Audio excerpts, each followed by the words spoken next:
Hello and welcome to this edition of FYI Weekly, your official source for the latest news and information from the city of Greensboro. The Greensboro City Council adopted the budget for fiscal year 2020 and 21 in the amount of $602 million. The fiscal year is from July 1st to June 30th. The city property tax rate of 66.25 cents per $100 property valuation remains the same. Additionally, there is no increase in water and sewer fees. To make up for an expected loss of sales tax revenue due to the economic impact of the COVID-19 pandemic, the budget includes a reduction in building maintenance projects, debt service contributions, and outside agency support, as well as delays to some programs. The $500,000 typically earmarked for participatory budgeting projects will be on hold for 1 year as a result of the budget cuts. Greensboro Transit Authority will implement fixed route changes in an effort to avoid a fare increase. The budget does not include any reduction in benefited positions. The adopted budget is published on the city's website. The Greensboro Department of Transportation has installed solar-powered electrical vehicle charging stations at 2 downtown city-owned parking lots. The charging stations, manufactured by Envision Solar, are in the City-County parking lot located at 201 South Eugene Street and the city metered lot at the corner of East Washington and South Davie Streets. The charging stations were purchased with a Clean Fuel Advanced Technology grant from the NC State University's Clean Energy Technology Center in the amount of $122,000. The project is also supported with federal congestion mitigation air quality funds provided by the NC Department of Transportation with the purpose of reducing transportation-related emissions in eligible North Carolina counties.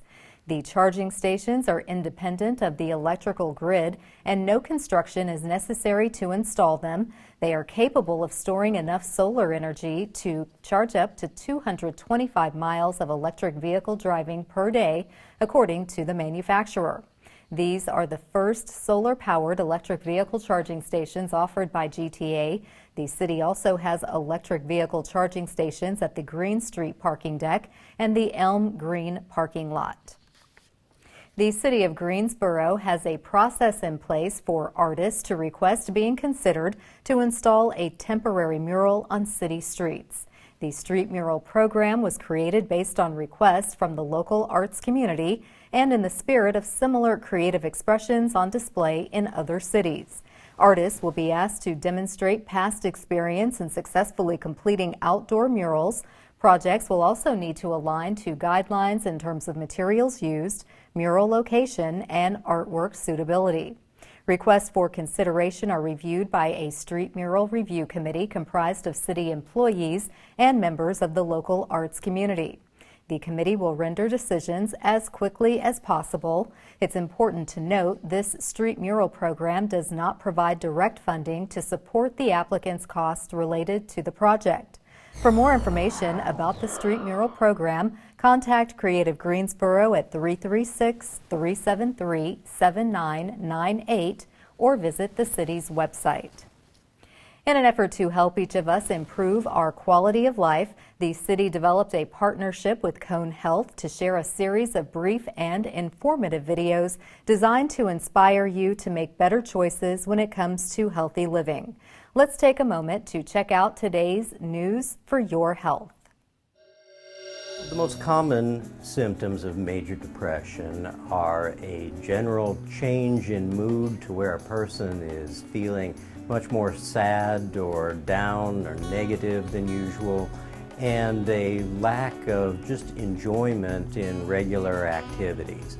Some people can tell you when they're feeling these things, but for a lot of people, the signs they may show will just be a change in their behavior, an outward change in how their mood is appearing to be when they're interacting with other people, but also changes in their self-care, in their activities of daily living, and changes in appetite and sleep schedule can sometimes be signs of depression as well.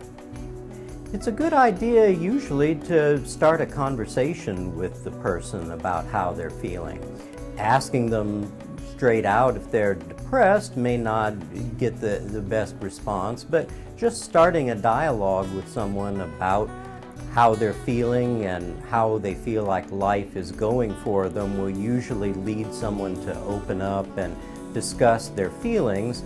The sooner depression gets treated, the sooner the person can get back to their usual level of functioning.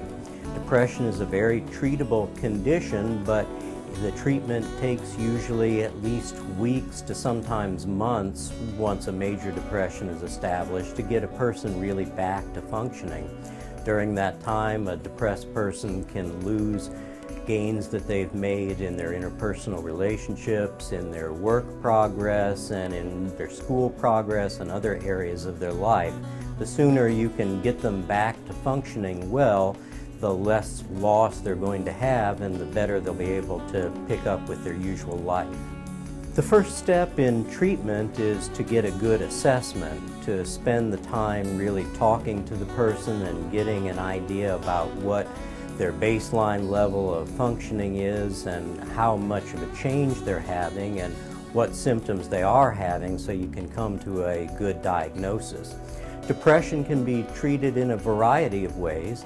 For many people who are having mild to moderate depression, psychotherapy itself can be a very effective treatment. Regular therapy sessions, especially with what we call cognitive behavioral therapy, can produce a great deal of improvement over a few weeks. Another form of treatment that is often used is medication. There are a lot of antidepressant medications on the market now. They all are effective, but they certainly aren't all exactly the same. Talking with someone and getting a full medical history is usually important to making a selection of what kind of medication might be most helpful for them. And then staying connected with the patient for treatment is very important because depression isn't something that can be treated with a single visit or in a short period of time. It usually requires many visits over weeks to months to really see an improvement and make sure that improvement is sustained. If you know that something is coming up in your life that may be extra stressful, staying on a stable sleep schedule is very important to mood stability. A lot of people with depression will suffer big changes in their sleep cycle. If you can just try and make sure you're getting regular rest and not getting overly exhausted, that can help to prevent it. Regular exercise can be an important factor in helping people to prevent depression and sometimes can play a part in treating depression once it starts. Making sure that use of alcohol is not getting to be excessive and is not starting to affect a person's mood also is a good step to making sure that depression doesn't get worse.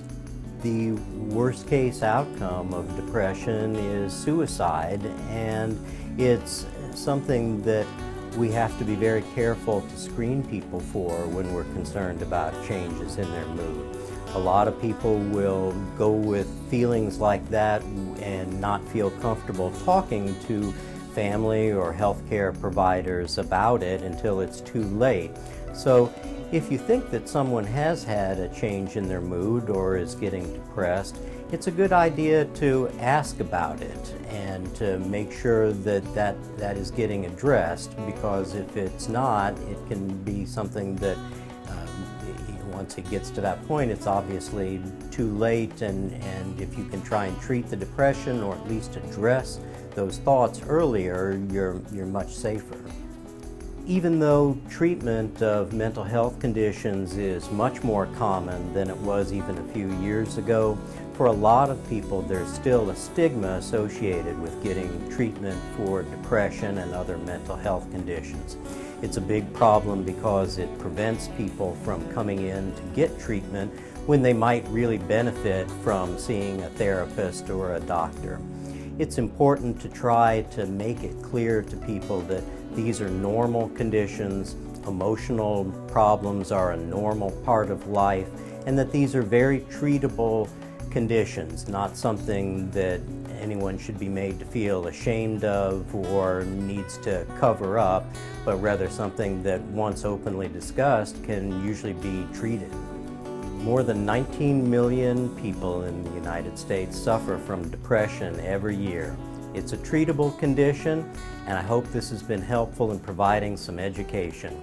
For more education and more information, please go to conehealth.com/behavioral health.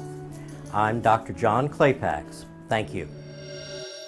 No need to make the trip to Durham if you want to experience a Broadway show or symphony performances year-round. Performing arts have a permanent place in Greensboro. We'll have that story and more news coming up after the break. Stay with us.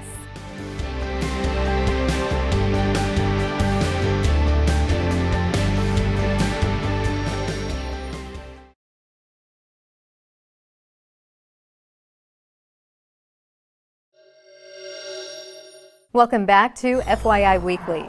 The Stephen Tanger Center for the Performing Arts is the place for all things entertainment for the Gate City. The state-of-the-art facility has a seating capacity of approximately 3,000. The venue is located in downtown Greensboro, where North Elm and East Lindsay Streets intersect with Summit Avenue. The Tanger Center is projected to host more than 150 events each year, managed by the staff of the Greensboro Coliseum Complex. The Tanger Center will host concerts, the Guilford College Bryan Series, Greensboro Symphony Orchestra performances, comedy shows, and all types of family-friendly entertainment. The Tanger Center's annual Broadway series will be presented by Nederlander, one of the nation's largest and most experienced operators of prestigious entertainment facilities in the world. Nederlander is also the presenter for the highly successful Broadway series at the Durham Performing Arts Center. More city services can be paid online in addition to water bills and parking tickets. Residents can now go online and click on the tab entitled Pay Your Miscellaneous Invoice. Options for online payments include false alarms, code enforcement violations, monthly parking deck fees, fire violation inspections, landfill charges, daycare facility fees, and much more. An invoice qualifies as miscellaneous if the invoice is sent by the City of Greensboro and reads Miscellaneous Invoice, City of Greensboro at the top center of the page. These invoices can still be paid in person at the Melvin Municipal Office Building, located at 300 West Washington Street, or at the Kitchen Operations Center on South Elm Eugene Street, and by mail at P.O. Box 3136, Greensboro, North Carolina, 27402. The GSO Collects app offers more options, allowing residents to report problems such as potholes or overgrown lawns. The free app is available for Apple and Android mobile devices. GSO Collects informs residents about everything they need to know about the city's residential recycling and trash collection operations and when changes are made to the service schedule. In addition to that, residents can easily directly report problems to the city using the Tools tab. Just click on the icon that looks like a wrench and a hammer.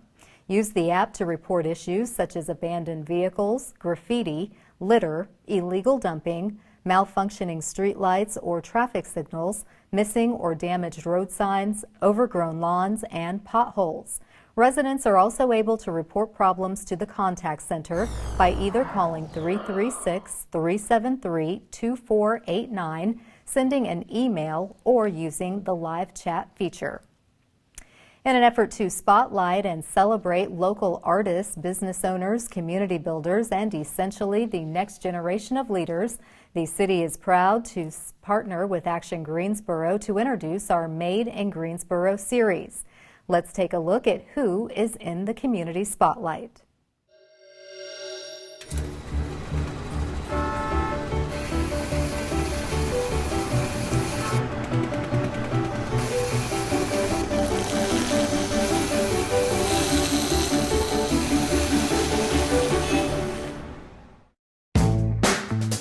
Randy Wadsworth knew for a long time he wanted to go into business with his old friend Damian Dane Moore from his UNCG Bryan school days. They went all in, leaving behind their corporate gigs to build their first restaurant together, applying all of those business school lessons. They had a dream and a penny and a lot of sweat equity. They did tons of market research and taste testing before they landed on a favorite from Dame's time running a catering business, chicken and waffles. Randy took one bite, and that was the moment he knew they were on to something big. Today, they own 4 Dame's Chicken and Waffles locations in downtown Greensboro, Durham, Cary, and the Duke campus, featuring comfort food favorites like mac and cheese and collard greens, and of course, their signature dish. They offer 10 combinations of fried chicken and crispy Belgian waffles, each with a different tasty drizzle of sauce and a unique flavored butter known as schmear. Dame and Randy also give back to the community. They've created a scholarship fund to help UNCG students as their way to give back to the school that got them to where they are. Randy says Greensboro will always be home. There's still so much more growth potential for them in this city.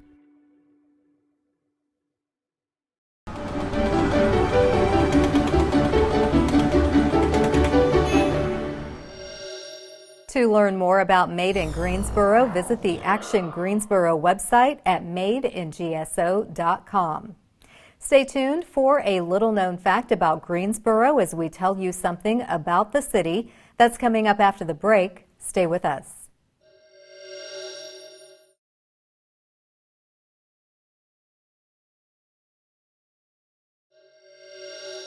Welcome back. One way to stay informed about decisions that impact our city is by attending or tuning in to City Council meetings at 5:30 p.m. on the first and third Tuesday of the month. The fourth Tuesday is reserved for a meeting as needed. The Greensboro City Council meetings are broadcast right here on GTN. The meetings are also streamed live on the city's website and on Roku. City Council meetings usually take place on Level 2 of the Melvin Municipal Office Building located at 300 West Washington Street. To review the council meeting schedule and agendas, please visit the city's website. Here's an opportunity to learn a little something about the city. Kitchen Connects GSO is an incubator program designed for local entrepreneurs to grow prepared foods. This is a partnership of the Greensboro Farmers Curb Market, Out of the Garden Project, and the Guilford County Cooperative Extension. This collaboration with the City of Greensboro is made possible through a USDA Local Food Promotions Grant.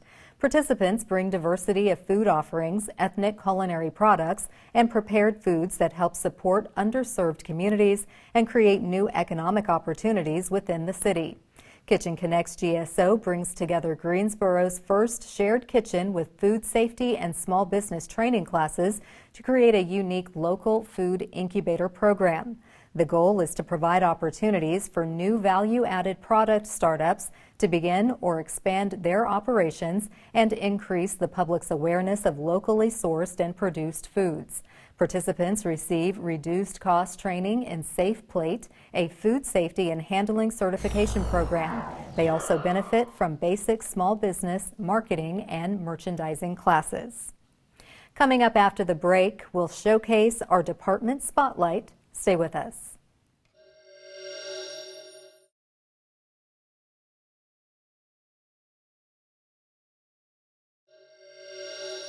Welcome back. The City of Greensboro has more than 20 departments and several divisions committed to serving you, our residents and visitors. Let's go behind the scenes in our department spotlight. The Greensboro Police Department says online classified ads are growing in popularity for legitimate buyers, sellers, as well as criminals who have no intention of buying or selling anything. For sellers, the ads, which are usually free, can reach a wide audience in a short period of time. For buyers, online ads allow them to find an assortment of items and compare prices. For criminals, finding ads posted on sites such as Craigslist, LetGo, and OfferUp provide another means for them to commit crime. They use these online ads as a way to lure people who have money or property worth stealing. Criminals know buyers will likely show up with cash, which makes them an easy target. Because of the risks involved with these transactions, Greensboro Police continue to encourage people to make the exchange at a police station or other trusted public place. Police recommend for you to arrive at the meeting place before the other person so you can observe their behavior. Bring someone with you or let someone know where you are going and who you are meeting. If something doesn't feel right, follow your instincts and leave the area immediately. Straight ahead on the other side of the break is this week's Way to Go GSO shout out. Stay with us.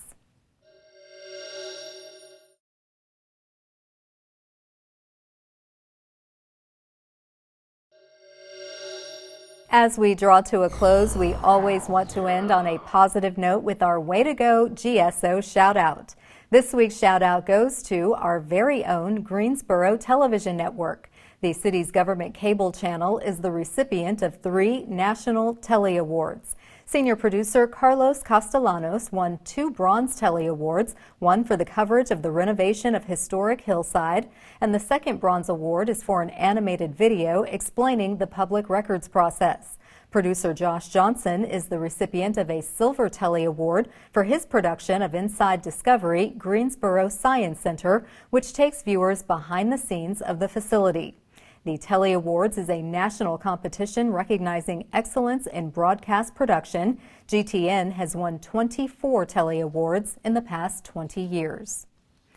That concludes this edition of FYI Weekly, but you can easily stay connected to the latest city news by linking to us on Facebook, Twitter, YouTube, and Instagram. Alexa users can subscribe to our 5-minute flash briefings. Be sure to download our weekly podcast, Talk City Greensboro, and now GTN is streaming on Roku. For all of us here at the City of Greensboro, thanks for watching, and we'll see you next time.